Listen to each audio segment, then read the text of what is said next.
Assalamualaikum warahmatullahi wabarakatuh. Good afternoon, everyone. Allow me to mention a few distinguished individuals who are present with us today. Bapak Awal Rizky, the founder of Bright Institute. Bapak Nizar Suhendra, director of Bright Institute.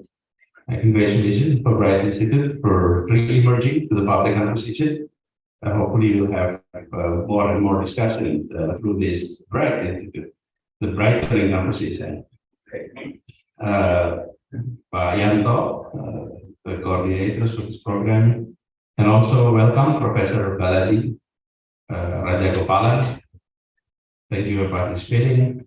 All distinguished speakers, ladies and gentlemen, participants. On this important occasion, first of all, allow me to express my appreciation to the Bright Institute for organizing a discussion session on such an important subject, which is about climate change. And if I may share some of our thinking, it is indeed a pressing issue. And Indonesia as a country is facing tremendous challenge because of that. Indonesia, according to Climate Watch, we contributed 3.9% of global greenhouse gas emission. And we are number one in Southeast Asia in terms of air pollution. And we are number 26 out of 131 countries in terms of air pollution. And the dangers that comes out of this climate change, one of them is the rise of sea level. And the rise of sea level in a country that is archipelago like Indonesia is much bigger, because we have no less than 55 frontier small islands that is considered sinking due to the rise of sea level. And no less than 200 cities across Indonesia is also facing the challenge, including Jakarta, including a city like Kerawang, Bekasi. In Kerawang, there's one village that already vanished. I visited a place, of course, here in Jakarta, but also in Demak. We visited Demak. There are a large portion in the coastal area, the north side of Demak, which basically were no longer land area, but it is all covered with seawater. So when we are talking about kids playing soccer here in that place, that soccer field is no longer present. It's all covered by water. So the challenge is real. And when we look at this issue, there is a bigger pictures that we need to put in our mind. Should we call it climate change problem, or we should perhaps by now call it a climate crisis? Perhaps we need to call this no longer climate change, but it's already climate crisis, given the scale of the problem and also the need to act urgently. And therefore, let's trace back, where are these problems come from? If you look at globally, most of these climate crisis issues started from activities in the urban area. Not in the rural area, mostly are in the urban area. It's our economic activities that is not in line with ecological consequences. Economy and ecology comes from the same root. Oikos nomos, oikos logos. It should come back to that one root. that both we're talking about economic and ecology. Both need to work hand in hand. And therefore, when we're talking about the urban area, then I would like to share some of our experience in addressing, in tackling this problem. Jakarta is obviously an urban area, and we have quite an extensive environmental challenge. One is from air pollution, obviously, we have it there. Two, we're facing the rise of sea levels. And three, because of the climate change, we are also experiencing unpredictable rain in the area. And sometimes the rain that we are experiencing, and this is a phenomenon across the globe, is beyond the normal rain that we usually experience. So when we address this challenge, at the global level, we are seeing climate crisis. The action is at the local level. So Jakarta has been very active in combating this problem at the local level and at the international level. At the international level, there is an association of cities called C40s. C40s is associations of cities with population more than 5 million. And Jakarta actively contributing into this association with ideas, with best practices, and we are also learning from them. And in fact, I had the privilege of becoming the vice chairman of this association with the mayor of London as the chairman, and then governor of Tokyo as vice chairman, and myself. And three of us worked together on setting up agenda that cities across the globe should address. One day we had an opportunity to have session with the Secretary General of the UN, and one of the challenges that cities across the globe is facing is this: many of the initiative needs to be done at the local level. However, not many cities have the fiscal capacity to undertake programs in tackling climate challenge. And we need, at the international level, an institution, a scheme that help directly to local levels and get the support from national government, because many of the international institutions, when it comes to support to countries, it has to support national government and often not going directly to the local government. And because of that, the effectivity sometimes goes down. And that proposal was accepted, and hopefully we'll see the result in the near future. Now, at the local level, what needs to be done? In our experience, we need to address two things. One, reduce greenhouse gas emission. Number two is increase quality air production, wood production. So both sides needs to be tackled. On the reduction of the greenhouse gas emission, we need to convert our population's mobility from private vehicles into public transport, because that is one of the biggest challenges here in Jakarta.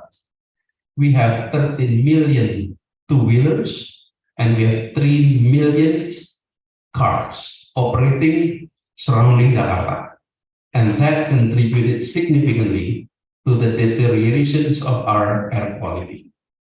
If we are able to convert our populations from using private vehicle into public transport, then we will definitely reduce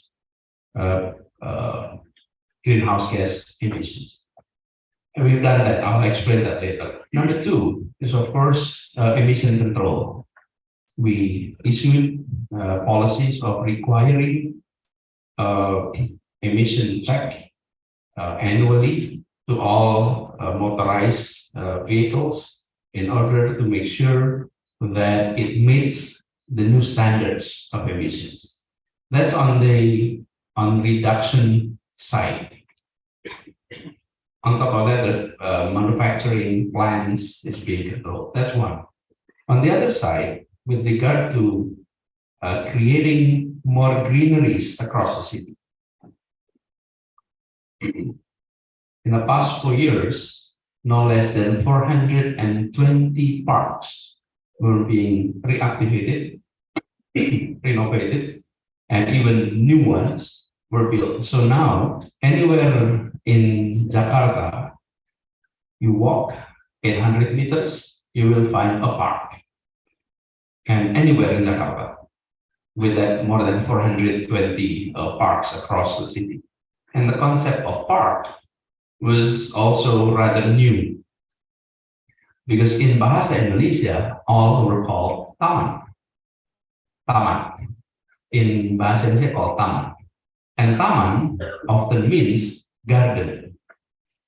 And garden is a place where you enjoy flowers, plantation. A park is where you play. That's why in our taman, you always see a sign, do not step on the grass. Dilarang menginjak rumput. Because the grass is being treated as something to be viewed, to be enjoyed visually. But do not walk on the grass, do not play on the grass. And we converted that from the idea of garden into park. Step on the grass, play on the grass, and enjoy this park. So we converted that concept, and at the beginning it was rather unique. Can you imagine Monas with that large grass area, and then there is a sign, do not step on the grass. So where can the kids be playing if the grass is not supposed to be stepped on? And most of families who are coming to the National Monument Park, they're coming from highly populated neighborhoods that has no space for the kids to play. So having conversion of that concept from garden to park has truly changed the mindset of people about going to park. So now I'm giving a challenge to some of you who are not coming from Jakarta, not from Jakarta, or not originally from Jakarta, come to our park in the afternoon, late afternoon, you will be seeing a different phenomenon. Now they don't have to go to a place like Ragunan or Ancol, but they can go to any parks in Jakarta. So that's in terms of expansion of our greeneries in the city. Now let me go back on these reductions about improving public transport in our city. And we were fortunate that we worked together with all operators of public transport in Jakarta and created an integrated system of public transport. It's called Jaklingko. All mode of transportations being integrated in terms of payment system, which is ticketing, integrated in terms of routes, and integrated in terms of management. So when these three aspects were integrated, it has helped common in the Jakartas to take public transport anywhere in the city, to reach anywhere in the city with a single payment, with a single card, but they're able to transfer from one place to another, and the maximum price is 10,000 rupiah. So this is the idea. If you want to convert the populations from using private vehicles into public vehicles, you need to make it as a rational choice decision.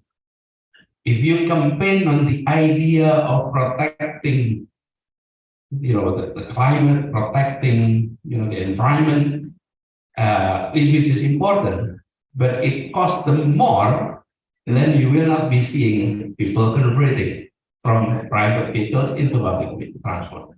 But if it is a rational choice, if it is something that you would do it because it is much cheaper, it is much more efficient, much more convenient, people will do it, and we will benefit in total. So let me give you an illustration. If you're coming from the very south side of Jakarta, which is Jakarta, for example, and you're trying to reach Kelapa Gading, if you're using private motorcycles like Gojek, Sabtu, Gojek, Grab or anything, it may cost you about 85,000 to 100,000 rupiah. But if you take Jaklingko, it'll cost you 10,000 rupiah. So imagine 85,000 to 100 and 10,000. It will be irrational to actually pay 90,000. You take this, you will be able to transfer one minibus to another minibus, and you will get to that place, and you will be able to text on the way, you'll be able to browse on the way. And now, given the fact that more people are switching, even the minibuses now have air conditioning. So the idea is, the objective is filled with idealism, but you need to convert it into policy that is pragmatic, that make people base their decision on rational choice. And that's our approach, and we have been seeing quite an interesting result. Previously, daily ridership of our public transport was around 350,000 per day. In 2 years, it jumped into 1 million daily transport. If we triple the fleet, it means we have fiscal capacity to purchase more buses. But if you triple ridership, it means mobility has shifted from private into public transport. That's why we think subsidy for public transport need to continue. That's why we stand by of not giving subsidy to electrified vehicle, but giving subsidy to public transport. Because when you give subsidy to public transport, you're converting people from private vehicles into public transport. And the subsidy on that area need to continue, need to enlarge. Especially if we are able to give subsidy to all mode of transportation across the board. So not only in the city, but also in the surrounding area. But that's require national government intervention, because local government like Jakarta government can only provide subsidy within their territory, not beyond. So I think that's why it is critical. Now, if I may add to that, when we are able to convert people from private vehicle into public transport, we are also seeing a reduction in terms of traffic congestion. And that was clear. Jakarta was ranked third most congested city in 2017. We started to adopt this policy in 2018, and we were dropped from number 3 to number 7. We're happy. The following year, we dropped to number 10. We're good. But you know, on any rank, you don't want to be on the top 10 on traffic congestion.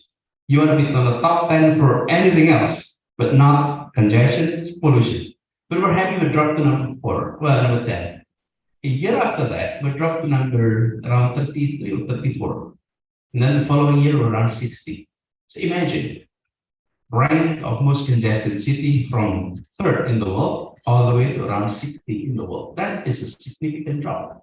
I think this needs to continue. And because of this policy, Jakarta in 2021 was awarded as the #1 sustainable city in the world, #1. What they are measuring is not the status of the day, but what they are measuring is the delta. Jakarta made the largest change compared to any other city with regard to sustainable mobility. And I think this is collective effort. This is not credited to government, but the credit goes to the public, because it's the public that makes a difference.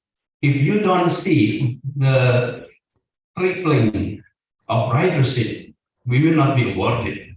So the award is because everyone decided to convert. But again, for that to happen, it has to be a rational decision. And to fill that gap between the cost and the revenue, because the cost is much higher than revenue, then this is where subsidy comes into account. When you're giving that subsidy, then people were actually using public transport. So this is one of the area that, in our view, Jakarta contributing to the world in addressing climate crisis. So we are not standing by and watching, doing nothing. We are actually doing something significant. And if I may say to many of you, we need to do the same thing for other cities. We're doing public transport. We're also building sidewalks. We're building bike lanes, even though it's not increasing nowadays. The bike lanes is rather stuck, but don't worry, one day it will add more kilometers to the bike lane. It's a matter of time. But sidewalks, bike lanes, it is a complete flip. And one other thing that I need to share with this is more sociological. What I've been talking about is the impact of the environment. But let me also add footnotes. When you have public transport that facilitated the general publics, it actually creates a feeling of equality, a feeling of unity or togetherness. Why that is the case? This is a city where we often see unintended segregation between socioeconomic status. You go to the mall, and then maybe give you an example, mall surrounding Bundaran HI, the three malls there.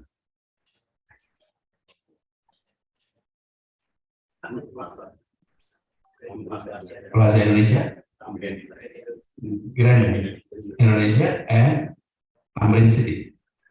Those who went to Plaza Indonesia will never step into Tamrin City. And those who step into Tamrin City didn't dare to enter Plaza Indonesia or Grand Indonesia. Those are different socioeconomic status in terms of markets. And what we'd like to do in a city like Jakarta is to create a third space where everyone can interact in a feeling with a sense of equality. When you enter public transport, there is no business class, there is no economy class. You can be a CEO, you can be an office boy, and you stand on the same line, you use the same tickets, you sit on the same chair, you stand on the same chair. And for a city where segregation unintendedly were created, it is a different feeling. It creates a feeling of equality, a feeling of unity. This is more sociological. But in the long run, I believe if this continues, we will be seeing more social cohesiveness within our city. So besides environmental objectives that one needs to achieve, this is also about sociological consequences on the sideline that we're able to get. So with that in mind, if I may summarize, yes, there is this global challenge. And then when it comes to addressing the global challenge, it has to be addressed at the local level. So globally, act locally, and do it now. And do it now. You know, we don't want to stop only act locally, but do it now, immediately, because otherwise we will not be tackling this problem. And this has to be institutionalized into rules and regulations that force all parties to actually put environmental challenge into part of their agenda. And if I may share a little bit about this, when Jakarta declared itself to be a global city or aiming to be a global city, we did a little bit of survey and checking what make a city global city. One of the reasons is when we are able to attract global talents. If you are able to attract global talents to come, then it is a global city. And global talent will come to a city and work in a city if the air is clean. They rather stay in a city where the air quality is good, where the kids have a good education, a good health services. But number one is air quality. So if Jakarta want to be upgraded and other cities in Indonesia wanted to be upgraded, addressing air quality issue is something that we need to do. So we hope that our experience in Jakarta provide you with some insights on translating global big agenda into local policy and local action, and to do that in a collaborative way. And we do hope that with that approach, many can learn, and mutual learning is taking place. And I hope for all of you who are participating in this conference, you can also look at it further and perhaps have ideas to push even further in making sure that our city, our urban area in Indonesia is in the directions of sustainable urban area. Thank you very much. Assalamualaikum. Thank you very much, Mr. Rajin, for your delightful speech. And I would like to request you to remain on your spot because there will be a token of appreciation from Mr. Awalil.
Ini